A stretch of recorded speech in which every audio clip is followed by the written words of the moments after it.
Hello students, today we are going to learn a new chapter and it's called My Mother. My Mother मतलब मेरी mummy. और आज हम इस chapter में बहुत सारी नई और यूनिक बातें समझेंगे। तो अब शुरू करते हैं। So, read the following quotes about mother. ये कुछ famous quotes हैं जो हम मदर के बारे में पढ़ेंगे। So, all that I am or hope to be I owe to my angel mother by Abraham Lincoln. आज मैं जो भी हूँ या जो भी बनना चाहता हूँ उन सब का क्रेडिट मैं अपनी मम्मी को देता हूँ। और ये बात किसने कही है? अब्राहम लिंकन ने। Next, my mother is wonderful, to me she is perfection. ये बात किसने कही है? माइकल जैक्सन ने। And he also loved his mother.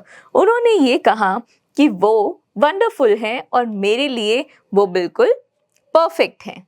Next, it may be possible to gild pure gold but who can make his mother more beautiful.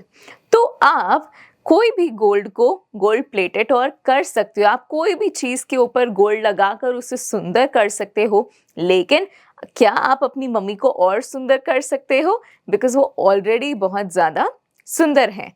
So, this was said by Mahatma Gandhi. Now, the thing to understand is that all of them are very famous and renowned people. और ये सब लोग भी अपनी mother को बहुत ज़्यादा प्यार करते हैं और उनके बारे में लिखते भी हैं। तो आज हम पढ़ेंगे एक आर्टिकल जो कि आर के लक्ष्मण ने लिखा है। So read this article about the mother of R.K. Lakshman, the famous Indian cartoonist. So वो है एक इंडियन कार्टूनिस्ट और उन्होंने लिखा है अपनी मदर के बारे में कुछ इस तरीके से। So my mother was a remarkable woman. मेरी मम्मी एक बहुत ही अच्छी और remarkable woman है। We had many servants, even a cook. But she was very busy looking after the household. तो हमारे घर में बहुत सारे सर्वेंट्स थे, यानी कि बहुत सारे हाउस हेल्प थे। और ना सिर्फ सर्वेंट्स, हमारे घर में कुक भी था जो हमारे लिए खाना भी बनाता था। लेकिन फिर भी मेरी मम्मी बहुत ज़्यादा बिजी रहती थी घर के काम काज में, सारे सर्वेंट्स होने के बावजूद। So, she did some cooking at times. तो कभी कभी कुकिंग भी करती थी। She would bake short cakes and butter biscuits for us. तो वो कभी कभी हमारे लिए शॉर्ट केक्स और बिस्किट्स भी बनाती थी, बटर वाले। Now what are short cakes? Short cakes होते हैं जहाँ पर पेस्ट्री होती है और उसके ऊपर हम टॉपिंग करते हैं फ्रूट्स की और क्रीम की। तो वो कभी कभी हमारे लिए क्या बनाती थी? शॉर्ट केक्स और butter biscuits. Once, she followed a magazine recipe and made a tooth powder. तो उन्होंने एक बार मैगजीन के अंदर पढ़ के एक रेसिपी को फॉलो करा और क्या बनाया उससे? Tooth powder. So, at another time, she made a new kind of fuel for the boiler, a copper vessel for heating water. और एक बार उन्होंने एक नए तरीके का फ्यूल बनाया जिससे आराम से हीटिंग वाटर प्रोवाइड हो जाता था। In summer, she would roll out papads and dry them on the terrace. और गर्मियों में तो वो हमारे लिए पापड़ भी बेलती थी और उसको छत पर भी सुखाती थी। So we children would hop around and try to help her. तो हम आसपास उनके कूदते रहते थे और उनकी हेल्प करने की कोशिश करते थे। She never said it was bother but let us do what we liked. But उन्होंने कभी हमें रोका टोका नहीं, कभी नहीं कहा कि तुम बच्चे मुझे परेशान कर रहे हो, और हम बच्चे जो करना चाहते थे हम हमेशा वो ही करते थे। इससे हमको ये पता लग रहा है कि वो एज अ मदर बहुत अच्छी हैं। सो मदर हैड सेवरल हॉबीज, और मदर को घर के काम के अलावा भी और भी काफ़ी चीज़ों में इंटरेस्ट था। One of them was to buy color pictures of gods and human beings. उनको पिक्चर्स खरीदने का बहुत शौक था जो कि कलरफुल थी। अब वो पिक्चर्स किसकी होती थी? गॉड की और ह्यूमन बींग्स की। She would dress them up with bits of cloth, mirror, beads and sequins. So अब जैसे ही वो पिक्चर्स लेकर आती थी वो उनको ड्रेसअप करती थी क्लॉथ से, मिरर से, बीड्स और सीक्वेंस। सीक्वेंस होते हैं जो छोटी छोटी फ्लॉपी डिस्क होती हैं, उनको यूज करते हैं डेकोरेशन के लिए। तो उस टाइम पर वो काफी ट्रेंडी था। सो हाउ अगली दे लुक्ड। अब सोचते हैं तो कितनी खराब लगती थी वो pictures, but in those days they were in fashion. आज के टाइम पर तो हमें वो काफी आउटडेटेड और खराब लगता है, लेकिन उस टाइम पर वो काफी ज्यादा फैशन में था। क्या फैशन में था? ये सब मटेरियल को यूज करके उन पिक्चर्स को डेकोरेट करना। So mother was good both at tennis and badminton. तो हमारी मम्मी को टेनिस और बैडमिंटन भी बहुत अच्छे से खेलना आता था। शी ऑल्सो प्लेड गोल्फ, और ना सिर्फ टेनिस और बैडमिंटन, लेकिन वो गोल्फ भी बहुत अच्छा खेलती थी। She was the unbeaten local chess champion, और उनको कोई भी चेस के गेम में हरा नहीं सकता था हमारे लोकल टाउन में। She played a good game of bridge as well, और वो काफ़ी अच्छा ब्रिज भी खेलती थी। ब्रिज एक कार्ड गेम होता है। So at home we loved it when we joined her for carrom और कार्ड गेम्स। और जब भी घर पे हम उनके साथ में कैरम या फिर कार्ड गेम्स खेलते थे तो हमें बहुत अच्छा लगता था। She brought so much life and laughter with her, और वो अपने साथ लेकर आती थी बहुत ही ज़्यादा खुशियाँ और हंसी। So, I was very proud of my mother. So he says that he was very proud of his mother. और इनका ये आर्टिकल पढ़ के हमें ये भी समझ में आता है that he loved his mom very much. So, whatever I know, I learned from her. आज मुझे जो भी आता है वो सब मैंने किससे सीखा है? अपनी मदर से सीखा है। She read a lot. उनको पढ़ाई करना, पढ़ना बहुत पसंद था।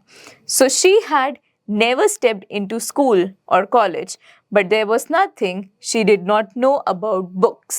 So उन्होंने कभी भी स्कूल या कॉलेज अटेंड ही नहीं किया, लेकिन फिर भी उनको बहुत ही ज़्यादा नॉलेज थी बुक्स के बारे में। कौन सी बुक्स के बारे में?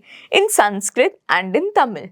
तो जो भी बुक संस्कृत और तमिल की थी उनको बहुत ही ज़्यादा इंटरेस्ट था और नॉलेज था उन बुक्स में। So she learned about what was happening in English books by reading translations.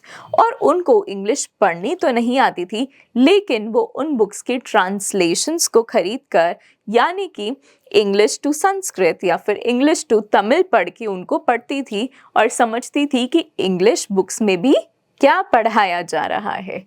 We boys would read to her and tell her everything we found in books and magazines. तो अब हम बच्चे क्या करते थे?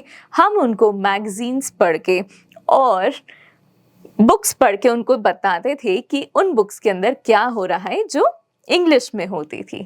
So how many myths and legends she knew? उनको बहुत सारी पुरानी कहानियाँ पता थी और बहुत सारे लेजेंड्स के बारे में भी पता था। मिथ का मतलब होता है old stories. So I still think that the stories she told from the Ramayana and the Mahabharata were the best. मुझे आज भी लगता है कि उन्होंने जो हमको स्टोरीज सुनाई थी रामायण और महाभारत के बारे में, वो दी बेस्ट थी और मुझे उनसे स्टोरी सुनना बहुत पसंद था। At night she would come up to lie down on her bed upstairs, और रात को वो आती थी हमारे पास हमको सुलाने के लिए। Then all of us would gather around her, और हम सब उन्हीं के पास जाकर बैठ जाते थे। We would chat, crack jokes, tell stories, tell her about our friends, ask for advice.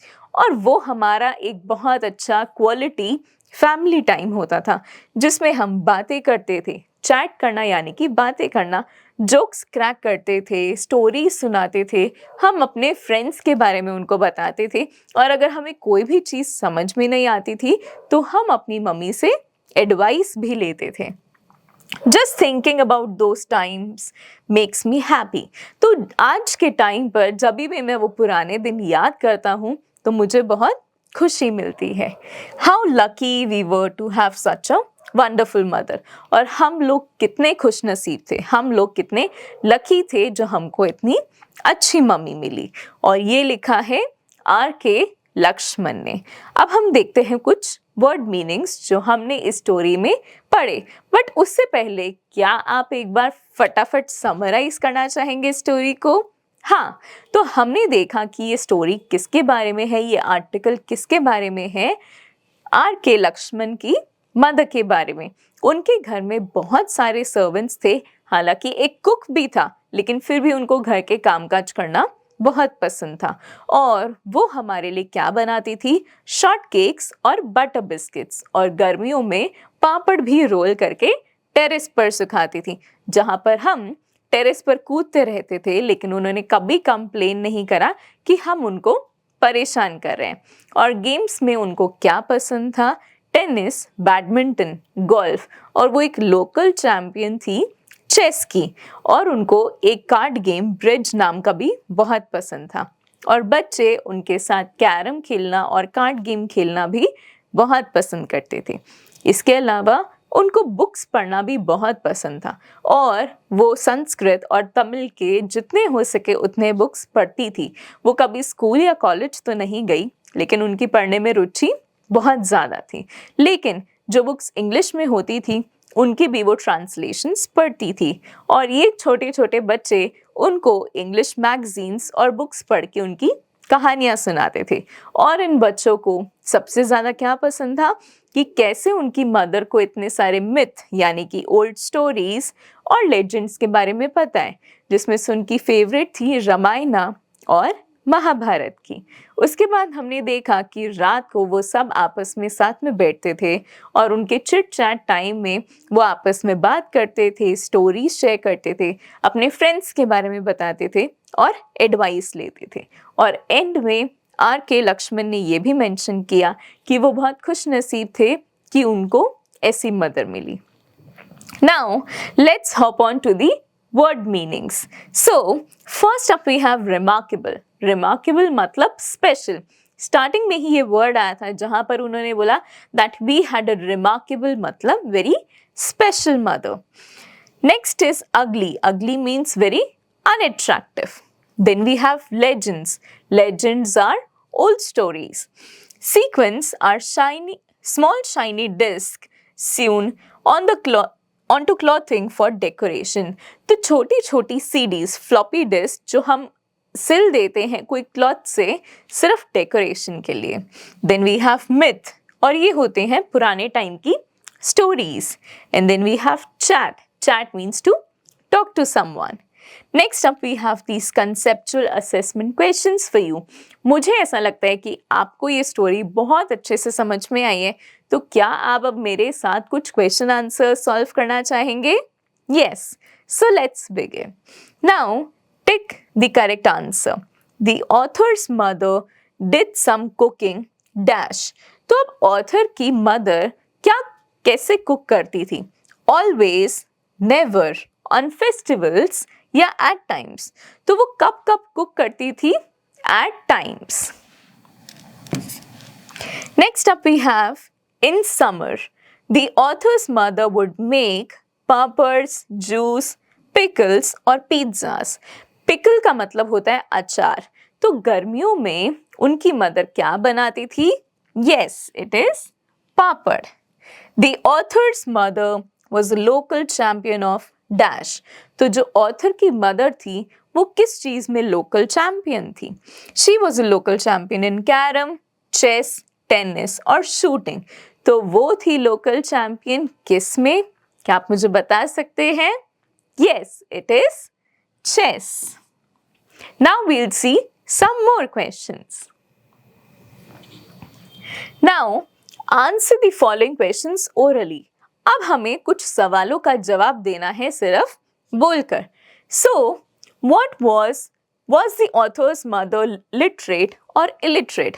तो क्या ऑथर की मम्मी पढ़ी लिखी थी या नहीं पढ़ी हुई थी? तो वो कभी स्कूल या कॉलेज तो नहीं गई, but she had a lot of interest in reading Sanskrit and Tamil books. So, what could the author's mother read? उनकी मदर क्या क्या पढ़ सकती थी? Sanskrit and Tamil.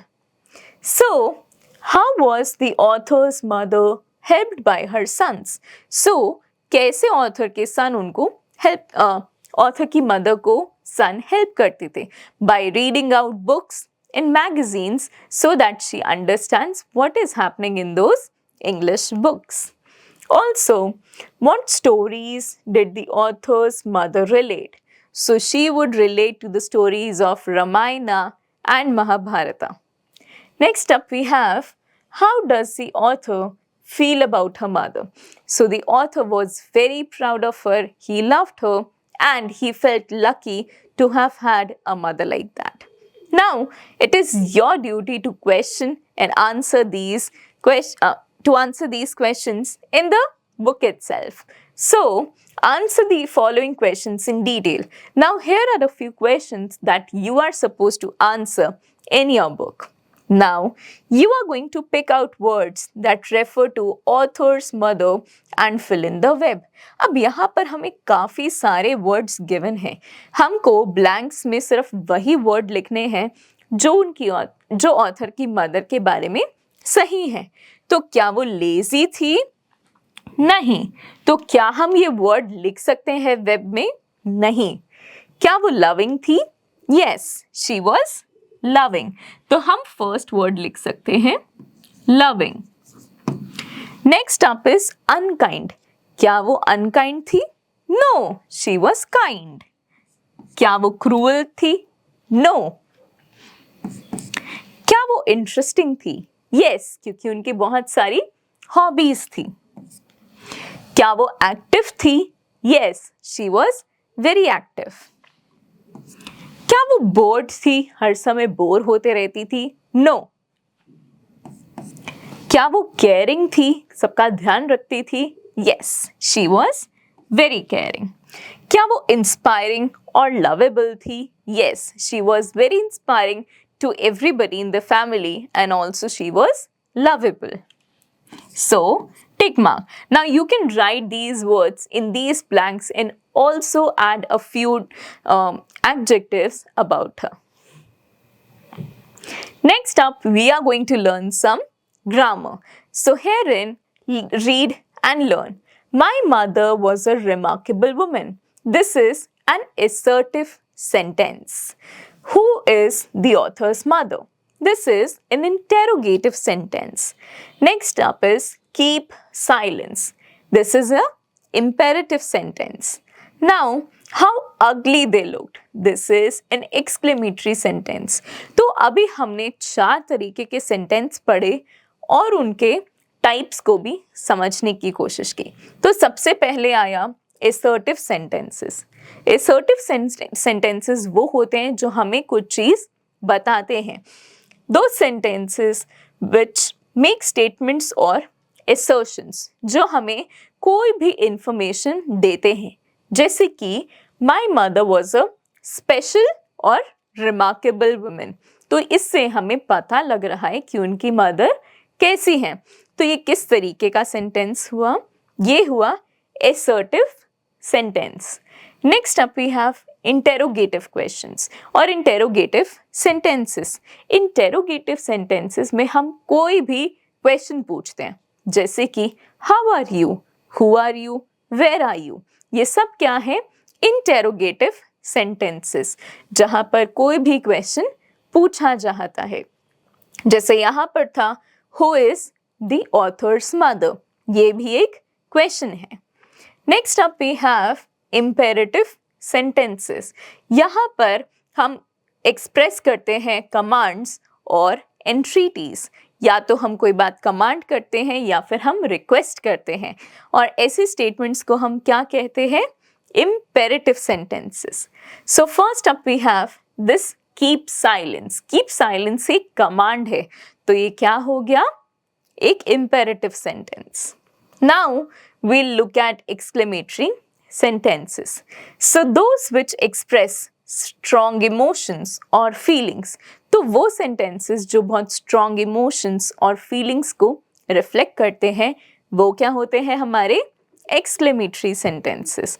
यहाँ पर how ugly they looked. तो यहाँ पर एक बहुत स्ट्रॉन्ग नेगेटिव इमोशन आ रहा है कि वो कितने खराब दिख रहे थे। ये क्या है, एक एक्सक्लेमेटरी सेंटेंस है। आई होप आपको ये 4 तरीके के इम्पॉर्टेंट सेंटेंस टाइप्स अच्छे लगे होंगे। और अब आप यहाँ पर एक क्वेश्चन इससे रिलेटेड सॉल्व करना चाहेंगे। So now name the types of these sentences. First up we have what a terrible sight it was. वो कितना खराब नज़ारा था। So ये क्या है, एक exclamatory sentence है। तो आप यहाँ पे क्या मेंशन कर सकते हैं?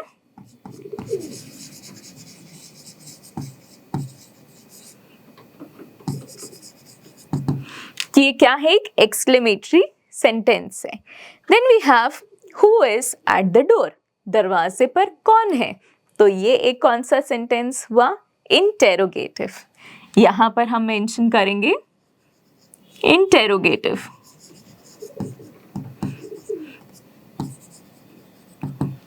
Next up we have stand up. So stand up क्या है, एक कमांड है, और कमांड्स हम कहां पर लाते हैं, इंपेरेटिव सेंटेंसेस के टाइप्स में लाते हैं। तो यहां पर हम मेंशन करेंगे imperative sentence. Now, children love pizzas and burgers. ये किस तरीके का स्टेटमेंट है? ये स्टेटमेंट हमें कुछ बता रहा है, तो हम यहाँ पर मेंशन करेंगे assertive sentence को।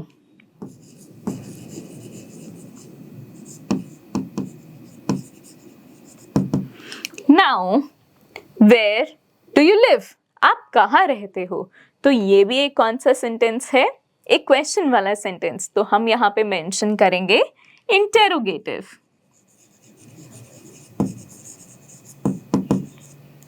Next up we have clean your room. तो क्या ये एक रिक्वेस्ट है या एक कमांड है? ये एक कमांड है, तो इसलिए ये बन जाएगा एक imperative sentence. Now, oh that is excellent. Oh ये तो एक्सीलेंट है, तो यहां पर ये कौन से तरीके का सेंटेंस है, एक्सक्लेमेटरी।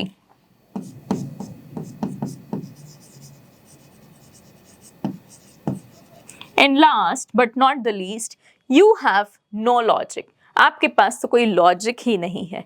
ये किस तरीके का सेंटेंस हुआ, again assertive sentence.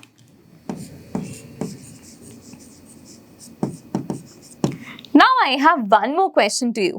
So write the correct punctuation marks at the end of these sentences.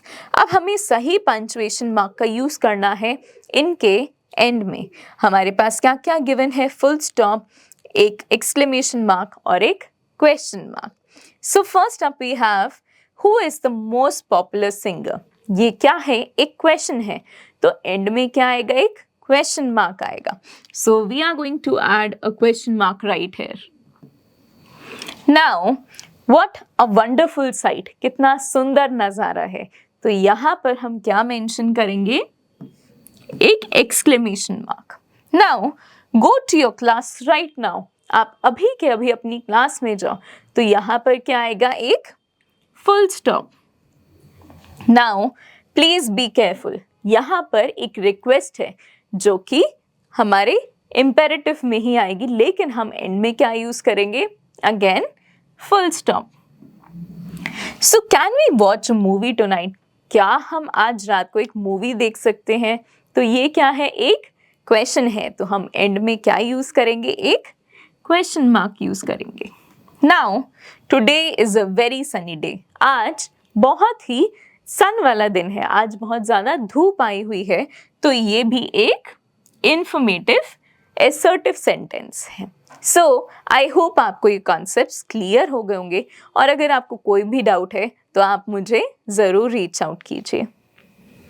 Now next up we have this word park game, जहाँ पर आपको इन वर्ड्स के मीनिंग्स ढूंढ कर यहाँ पर लिखने हैं। And then match the following games with their descriptions. यहाँ पर कुछ डिस्क्रिप्शंस हैं और यहाँ पर गेम्स के नाम है, आपको इनको मैच करना है सही सीक्वेंस में। And then use these expressions in the sentences of your own. आपको ये सब एक्सप्रेशंस यूज करके एक नया सेंटेंस फॉर्म करना है और ये एक्सरसाइज से आपको परफॉर्म करने में बहुत अच्छा लगेगा. Next up we have these competency based assessment जहाँ पर आपको कुछ writing skills और speaking skills practice करने का मौका मिलेगा.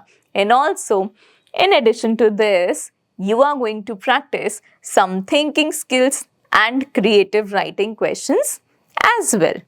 Now last but not the least we have this value corner for you जहाँ पर आप एक poetry भी रीड करेंगे. आई होप आपको ये चैप्टर माई मदर के बारे में बहुत अच्छा लगा होगा. And after completing this chapter you are going to go back home and tell your mother that she is the best in the world and also love her and respect her all your life. So thank you for today and I'll see you super soon in the next session. Bye bye.